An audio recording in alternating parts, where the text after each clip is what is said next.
Bienvenue à tous.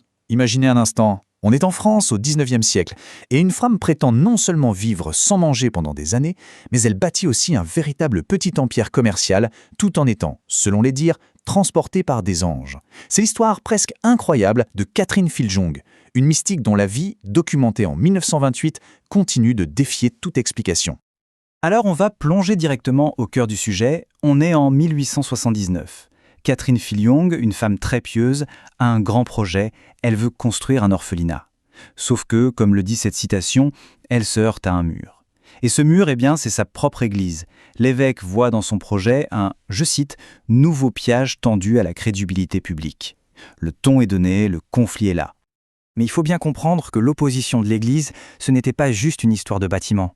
Non, le vrai problème, c'était Catherine elle-même. Et surtout, la façon absolument extraordinaire dont elle affirmait mener sa vie. Et c'est là que l'histoire devient, carrément folle. Selon le récit de l'époque, Catherine Filljong a tout simplement arrêté de manger. Pas un jour, pas une semaine, non, un jeûne complet de toute nourriture solide qui aurait duré, tenez-vous bien, 7 longues années. Et attention, on ne parle pas d'une grève de la faim ou d'un choix délibéré. Le texte est très clair. Toute nourriture normale la rendait violemment malade. La seule chose qui la maintenait en vie, sa seule et unique subsistance, c'était l'hostie consacrée, la communion de tous les jours. Regardez bien ce tableau, parce que c'est là que ça devient vraiment déroutant. Pour en avoir le cœur net, ses soutiens auraient fait une sorte de test. Un test en aveugle, version 19e siècle. Le résultat, une hostie consacrée lui donnait de la vie et de la force. Mais une hostie non consacrée, qui est pourtant physiquement identique, ça provoquait la maladie, la souffrance, exactement comme de la nourriture normale. La différence était donc purement spirituelle. On pourrait se dire qu'une telle vie de sacrifice aurait dû lui attirer le respect. Mais en fait, c'est tout l'inverse qui s'est produit. Comme on le voit ici, ces affirmations ont déclenché une vague de méfiance, des attaques violentes. On l'a traitée de fraudeuse, on l'a accusée de manger en cachette. Bref, elle est devenue la cible des rumeurs, aussi bien dans son village que chez le clergé. Et c'est là qu'on touche au grand paradoxe de Catherine Filljong. Parce que cette femme, qui semblait vivre d'amour et d'eau fraîche, ou plutôt de prière, était en même temps une femme d'affaires redoutable et très pragmatique. Pour financer son orphelinat, qu'est-ce qu'elle fait? Elle monte une entreprise de chapeaux de paille. Et ce n'est pas une petite boutique de quartier. À son apogée, son réseau employait jusqu'à 1500 personnes, des travailleuses à domicile dans toute la région. C'est énorme pour l'époque. Elle a mis en place un système incroyablement moderne, une sorte d'industrie à domicile. Comme on le voit sur ce schéma, elle gérait toute la chaîne. Réception de la matière première, distribution aux ouvrières, collecte des produits finis et expédition. Elle conduisait même elle-même sa charrette pour faire les tournées. Et les personnages deviennent encore plus fascinants. Cette mystique chef d'entreprise, qui voyageait souvent de nuit pour ses affaires, avait une autorisation de la police pour porter un revolver, pour se protéger. L'image est saisissante, non? Une potentielle sainte armée. D'après ce qu'elle racontait, toute cette énergie, toute cette activité débordante venait en fait d'une vie intérieure très intense et secrète. La nuit, elle disait entrer en extase et avoir des visions prophétiques. Et ces visions n'avaient rien de réjouissant. Comme le montre cette citation, c'étaient des avertissements terribles. Elle voyait la France comme une nation élue qui avait perdu son chemin, sombrant dans la corruption des mœurs. Alors face à ces visions d'apocalypse, elle a senti qu'elle avait une mission. Elle s'est offerte en âme victime. C'est un concept théologique assez particulier, une personne qui accepte de souffrir volontairement pour réparer les péchés des autres. Dans son esprit, ses souffrances personnelles devenaient une sorte de bouclier pour protéger la France et l'Église. Mais les visions, ce n'était qu'un début. L'histoire de Catherine Filljong va encore plus loin, pour arriver à ce qui est peut-être l'affirmation la plus incroyable de toutes, ses voyages miraculeux. Et là, une question a commencé à se poser. Une question qui a divisé tout le monde, y compris ses propres confesseurs. Est-ce que c'était son esprit qui voyageait la nuit, dans une sorte de dédoublement, ou bien est-ce que son corps physique était littéralement, physiquement, transporté à des kilomètres de là en un clin d'œil? Ce débat aurait pu rester purement théorique, sauf qu'il y a eu un témoin oculaire, sa propre colocataire, Clotilde Mayer, qui a affirmé avoir assisté à la scène une nuit de juillet 1882. Et le témoignage de Clotilde est assez spectaculaire. Elle raconte avoir d'abord entendu un bruit très étrange qu'elle décrit comme des déploiements d'ailes qui battent le parquet.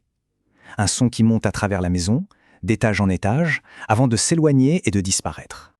Plus tard, au moment du retour de Catherine, la scène est encore plus étrange. Clotilde dit voir la silhouette de sa colocataire, mais son visage est comme figé, inexpressif. Elle la décrit comme une vierge, mais son esprit était parti. Comme si le corps était là, mais sans conscience. Et l'explication de Catherine? Pour elle, c'était très simple, mais absolument stupéfiant.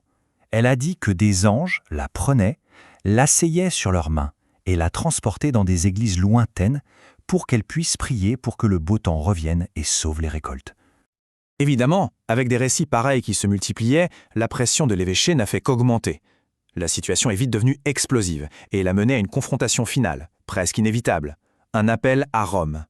Cette chronologie de l'année 1882 montre bien comment les choses se sont envenimées. Les autorités ecclésiastiques ont réagi de manière très méthodique. D'abord, interdiction pour les prêtres d'acheter dans sa boutique. Ensuite, mutation de ses deux seuls soutiens, ses confesseurs. Étape par étape, on l'a complètement isolé. Acculé, menacé de sanctions très lourdes, avec des rumeurs d'excommunication qui commençaient à circuler, il ne leur restait plus qu'une seule issue. C'était de passer par-dessus l'autorité locale et d'aller plaider leur cause directement auprès du pape, à Rome. Leur départ pour Rome a laissé toute la communauté de Biding complètement divisée, face à cette question fondamentale qui, aujourd'hui encore, reste entière. Catherine Fil-Jung était-elle une sainte ou une escroc? Une vraie mystique ou une manipulatrice de génie? La question était donc désormais entre les mains de la plus haute autorité de l'Église. Seule, sans plus aucun soutien local, face au Saint-Siège, quel allait être le verdict de Rome? Eh bien, l'histoire de ce qui s'est passé là-bas, ce sera pour une autre fois. Bienvenue pour une exploration assez fascinante aujourd'hui. On va parler de Catherine Fil-Jung. Oui, une figure lorraine du 19e siècle, 1848-1915. Alors, elle est connue comme religieuse, mystique, fondatrice d'orphelinat, mais c'est bien plus complexe. Absolument. Et pour en parler, on s'appuie sur une source précise, une biographie de 1928 par Eugène Ebel. Plus spécifiquement le chapitre 7. C'est ça. Et ce chapitre nous plonge dans une période, disons, particulièrement intense de sa vie, autour de 1879-1882. Et l'idée, c'est un peu de démêler tout ça, parce qu'il y a sa vie mystique, très profonde. On parle d'extase, de phénomènes assez extraordinaires. Mhm. Et puis de l'autre côté, une vie très active, des projets caritatifs, même des entreprises, quoi. Tout ça dans un contexte de conflits assez ouverts avec les autorités ecclésiastiques de l'époque. C'est ça qui est intéressant aussi. Oui, et le texte Ebel mentionne des choses. Enfin, qui interrogent. Un jeune qui aurait duré 7 ans, des histoires de transportation miraculeuse. Voilà. Disons que ça sort de l'ordinaire, ça pique la curiosité et aussi forcément le scepticisme. Bon, alors allons-y, plongeons-nous là-dedans. L'année 1879, c'est un peu un tournant. Ça fait 6 ans que ces extases publiques ont cessé. C'est ça. Sa vie spirituelle est devenue plus privée, plus intérieure, mais ses projets, eux, notamment celui de l'orphelinat à Biding, sont très visibles. Et ils ne plaisent pas, visiblement. Même si les extases publiques sont finies, le clergé local, l'évêché, ils la gardent à l'œil. Ah oui, tout à fait. Son projet d'orphelinat gratuit et de fonder une congrégation religieuse pour s'en occuper, c'est vu avec énormément de méfiance. Méfiance, c'est faible comme mon nom. L'évêque, d'après Ebel, il est carrément hostile. Il semble y voir une nouvelle tentative de tromperie peut-être, une façon d'attirer l'attention.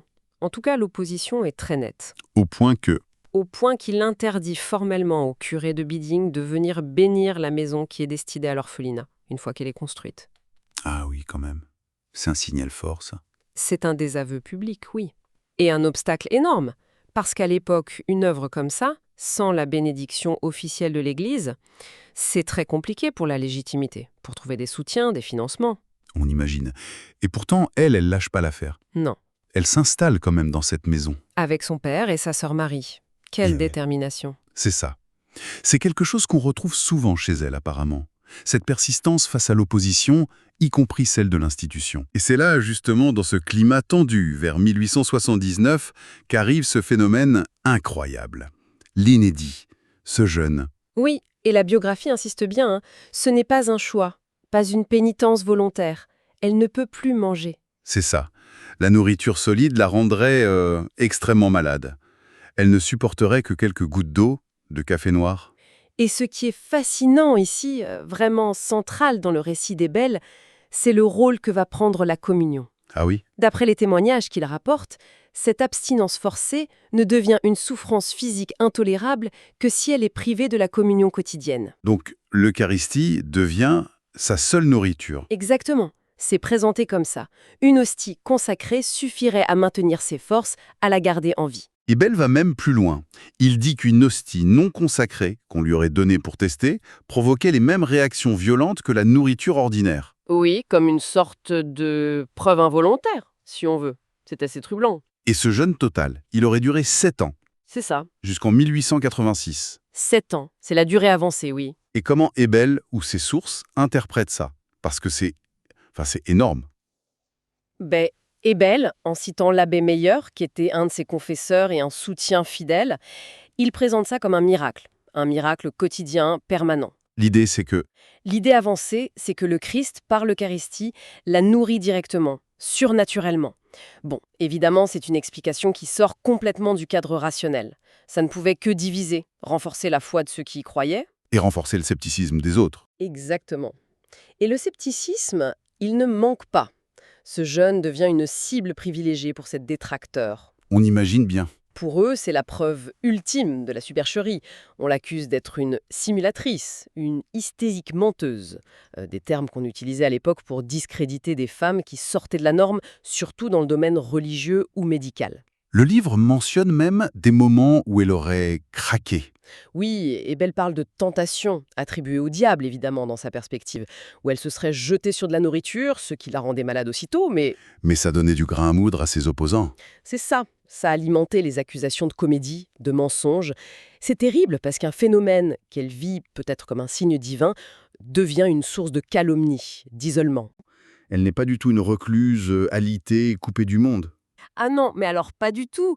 Sa vie est hyper active. Elle gère la maison parce que sa sœur Marie est souvent malade. D'accord. Elle soigne des voisins malades, elle s'occupe de décors pour des églises, elle reçoit énormément de monde, des visiteurs qui viennent la voir pour des conseils, des prières. Et Bell donne même un chiffre. 2500 lettres reçues en 1879. Une seule année. Oui, c'est une correspondance énorme. Faut imaginer l'énergie que ça demande, tout ça. Surtout si on croit à son état de jeune. Mais attendez, parce que là, on atteint un autre niveau. Pour financer son projet d'orphelinat, elle monte une affaire. Oui, Une entreprise de confection de chapeaux de paille. c'est ça.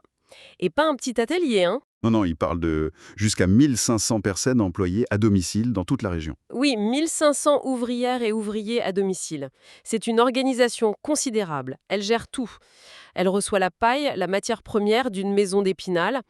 Elle la distribue aux travailleurs. Elle récupère les chapeaux finis. Elle les expédie. C'est une chef d'entreprise, en fait. Complètement. Une vraie manager, avec une logistique complexe à gérer. Et elle se déplace beaucoup pour ça. En carriole, parfois la nuit. Il y a même ce détail assez savoureux, on peut dire. Le revolver. Oui, elle aurait eu une autorisation de la police pour porter un petit revolver pendant ses tournées, pour sa sécurité. C'est étonnant, oui. Ça casse l'image qu'on pourrait avoir. La mystique qui jeûne, mais qui est aussi chef d'entreprise et qui prend ses précautions pour ses voyages d'affaires, quoi. Franchement, ça détonne. Une vie intérieure extrême et en même temps un sens pratique, commercial très développé. Une volonté d'être autonome financièrement pour son œuvre. C'est assez moderne. Finalement. Oui. Bon, cette entreprise de chapeaux, apparemment, elle ne dure que 2 ou 3 ans. Elle s'arrête assez brusquement pour des raisons économiques, semble-t-il, liées aux douanes ou au transport. Mais elle ne s'arrête pas là niveau business. En 1880, elle rachète autre chose. Oui, un magasin d'ornements d'église à Poutlange. Il appartenait aux demoiselles Meyer, aucun lien avec son confesseur, c'est un autre Meyer, et il avait fait faillite. Et elle le relance. Elle le relance, oui. Elle en confie la gestion aux anciennes propriétaires, mais c'est elle qui est derrière. Et toujours pareil, les bénéfices sont destinés à financer l'orphelinat de Bidine. D'accord. Mais ce magasin à Putélanger, ça va créer un nouveau problème, non? Par rapport à sa nourriture, à la communion. Exactement. Parce que pour gérer le magasin, elle doit y passer du temps, y séjourner. Or, le curé de Putélange, lui, il est dans le camp des opposants. Il lui est hostile. Et donc, il lui refuse la communion. Oui, il lui refuse la communion quotidienne. Et là, si on suit la logique du récit d'Ebel, c'est vital pour elle. C'est sa seule subsistance. Ce qui l'oblige à faire des trucs incroyables. Ben oui. D'après Ebel, elle est obligée de faire régulièrement l'aller-retour à pied entre Putélange et Biding. C'est quelle distance, ça? 12 km, aller. Donc 24 km en tout. 24 km à pied? Souvent de nuit, apparemment, pour aller recevoir la communion de l'abbé Mayer à Biding, lui qui la soutient, et ensuite refaire les 12 km retour pour être à Putelange à l'heure d'ouvrir son magasin le matin. Mais C'est surhumain, surtout si elle ne mange pas. C'est présenté comme une épreuve terrible, oui. Et c'est là que le récit bascule encore plus loin dans le surnaturel. C'est-à-dire? L'autre confesseur qui la soutenait, l'abbé Gulner, aurait rapporté, toujours selon Bébel, que quand elle était trop épuisée, trop malade pour faire ce trajet, Oui. les anges lui apportaient l'Eucharistie directement pendant la nuit à Putelinge. Ah oui, les communions miraculeuses. C'est ça. C'est présenté comme un fait par le biographe. Le surnaturel s'invite aussi sur la route apparemment. Il y a une histoire d'agression évitée. Oui, un épisode assez détaillé. Sur la route entre Putelange et Bars, un soir, un homme armé l'aurait abordée, menaçante. Elle se serait mise à prier, Et et la Vierge Marie serait apparue, l'aurait couverte de son manteau, la rendant invisible à l'agresseur. carrément. Oui, et Ebel ajoute que cet homme, arrêté plus tard pour d'autres faits, aurait lui-même raconté aux gendarmes cette histoire étrange. Il voulait attaquer une femme sur cette route, mais elle avait disparu sous ses yeux, d'un coup. Le biographe donne même le nom précis du lieu où ça se serait passé. C'est précis. Mais le summum de ces phénomènes, d'après le livre, ce sont les transportations par les anges. Oui, ça se serait passé pendant l'été 1882. Et là, il y a un témoignage clé, celui de Clotilde Mayer. La sœur de l'abbé Mayer, son confesseur. C'est ça. Elle partageait la chambre de Catherine à Putelange à ce moment-là. Et son témoignage est cité très longuement par Ebel, Et il est détaillé. très détaillé. Elle décrit une nuit où elle entend des bruits bizarres, elle dit comme des ailes. Puis elle se rend compte que Catherine n'est plus dans une lit, la chambre est vide. Mhm. Plus tard, elle entend de nouveau du bruit, elle sent le retour de Catherine, elle dit percevoir sa silhouette dans une sorte de lumière surnaturelle, et puis elle entend un grand craquement. Un craquement. Oui, comme la fenêtre ou les volets du premier étage qui s'ouvrent violemment. Elle voit Catherine rentrer par la fenêtre et se recoucher. Waouh. C'est un témoignage fort. Même si ça vient d'une proche, c'est très précis. Très précis. Et Catherine lui aurait expliqué ensuite, elle aurait dit que les anges la transportaient. Comment ça? Physiquement? Oui, c'est ce que Catherine aurait insisté pour dire. Et Clotilde aussi. Pas juste une vision, pas un voyage en esprit. Son corps était transporté. Elle disait être assise sur les mains jointes des anges. Et pourquoi? Pour aller où? Pour aller prier dans des églises parfois éloignées, comme à Guenvillers. Notamment, cet été-là était très pluvieux et elle allait prier pour obtenir du beau temps. Elle racontait que les portes des églises s'ouvraient toutes seules devant elle. Cette question corps ou esprit, c'était un débat, apparemment. Oui, Ebel mentionne que c'était discuté entre les confesseurs. Mais Clotilde Mayer, elle, était formelle. C'était bien le corps de Catherine qui partait et revenait. Et l'autre confesseur, l'abbé Guldner, il en pensait quoi? Il aurait corroboré ça indirectement. Il aurait remarqué une ferveur inhabituelle dans sa propre paroisse les dimanches qui suivaient les nuits où Catherine lui avait dit y avoir été transportée pour prier. Que ce soit physiquement ou en esprit d'ailleurs. Et pour Ebel, ces histoires de transportation, ça a un sens pour lui. Oui, pour lui, c'est une sorte de confirmation divine. Un signe envoyé pour soutenir les deux prêtres, Meyer et Guldner, qui étaient de plus en plus isolés, critiqués à cause de leur soutien à Catherine.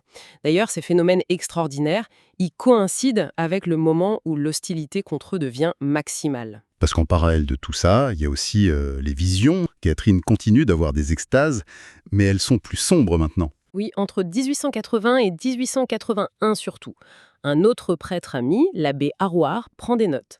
Et ces visions, telles qu'il les rapporte, sont très centrées sur les malheurs publics, les calamités. La France, Paris. Exactement. Des phrases comme « Pauvre France, pauvre Paris » ou « Ô Paris, seconde Jérusalem ». Des visions de corruption morale, de bataille, de destruction. La Vierge lui montrerait ces scènes assez apocalyptiques. C'est très marqué par l'époque, ça, non? La défaite de 70, l'instabilité politique. Oui, tout à fait. On est en plein dans une certaine mystique française de l'époque, très doloriste, très axée sur le châtiment et la rédemption nationale. Et elle se voit comment dans tout ça? Juste une messagère? Non, bien plus. Elle se positionne comme médiatrice, comme victime expiatoire. Elle s'offre en sacrifice. Elle dit « Acceptez, mon Jésus, cette petite offrande, pour la France, pour que Dieu épargne votre peuple. » Un rôle d'intercession très fort, oui. Elle voit la France comme un peuple élu, mais infidèle, qui doit être châtié pour revenir à Dieu, mais qui sera finalement sauvé. Ces visions parlent aussi beaucoup de persécutions contre l'Église. Où ça? À Rome et en France, surtout à Paris. Des attaques contre le clergé et les couvents.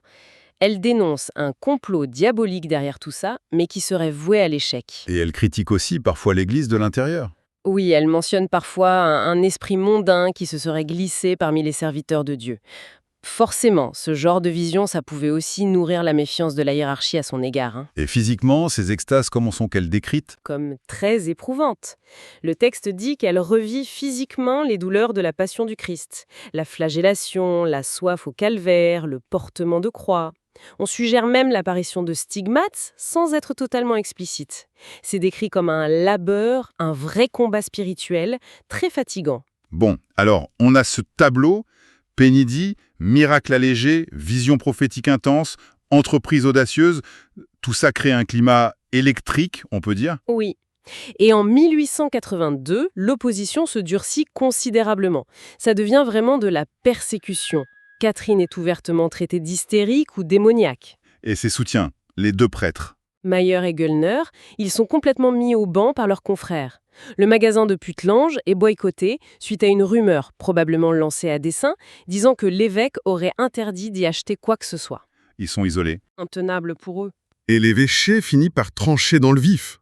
Oui, fin septembre 1882, la sanction officielle tombe. Les deux abbés reçoivent leur ordre de mutation, mais surtout, ils reçoivent une interdiction formelle, absolue et sous peine de suspense. La suspense, c'est une sanction grave, ça les priverait de leur ministère. Exactement. Donc, interdiction absolue d'avoir le moindre contact de quelque nature que ce soit avec Catherine Filjiong.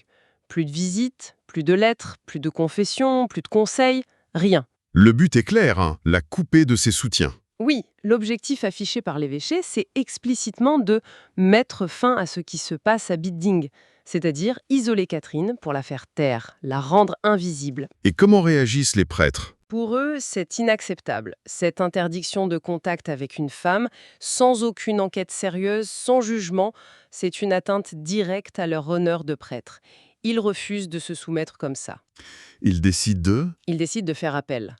Pas à l'évêque, mais directement à Rome. Et Catherine dans tout ça? Elle aussi, elle se sent complètement acculée. Il y a même des rumeurs qui circulent comme quoi elle pourrait être excommuniée. Alors elle prend la même décision, aller à Rome, pour se défendre, chercher une protection et soumettre toute son affaire au jugement du Saint-Siège. Ils partent ensemble? Oui, il y a un petit délai avant que les interdictions de contact ne prennent effet. Ils en profitent. Fin octobre 1882, Catherine Filjiong, l'abbé Mayer et l'abbé Güldner prennent tous les trois la route de Rome. Et c'est là que se termine ce chapitre 7 de Belle. D'accord. Alors, si on essaie de prendre un peu de recul sur ces quelques années, 1879-1882, qu'est-ce qu'on retient de cette histoire? D'abord, le portrait d'une femme. Incroyablement complexe, multiple. À la fois, cette mystique plongée dans des expériences extrêmes. Le jeûne, les visions, ces récits de miracles qui défient l'entendement. Mhm. Et en même temps, cette femme d'action, cette entrepreneuse déterminée, qui veut construire quelque chose de concret, son orphelinat à Bidding. C'est ce contraste qui est saisissant. Oui. Et puis, ce récit met vraiment en lumière une tension qui est fondamentale et qu'on retrouve souvent dans l'histoire religieuse. Laquelle? Celle entre l'expérience spirituelle personnelle, individuelle, surtout quand elle sort des clous, quand elle est extraordinaire, non conventionnelle, et l'autorité de l'institution.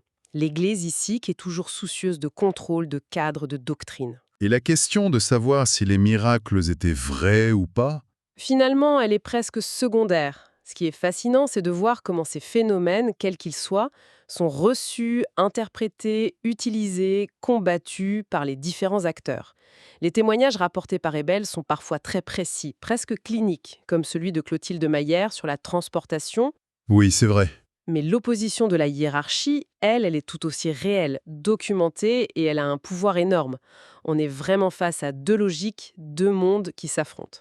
Ce qui nous laisse peut-être avec une question, pour finir. Oui, Au-delà de chercher à savoir si Catherine Filjiong était une sainte, une malade ou une simulatrice, qu'est-ce que son parcours nous dit sur la difficulté, au XIXe siècle, mais peut-être pas seulement, de vivre une foi très intense, très personnelle, peut-être un peu hors norme, au sein même des structures d'une institution religieuse? Comment concilier l'élan individuel et le cadre collectif? C'est une excellente question, Willy. Et son histoire montre que ce n'est pas simple et que ça peut mener à des conflits très douloureux.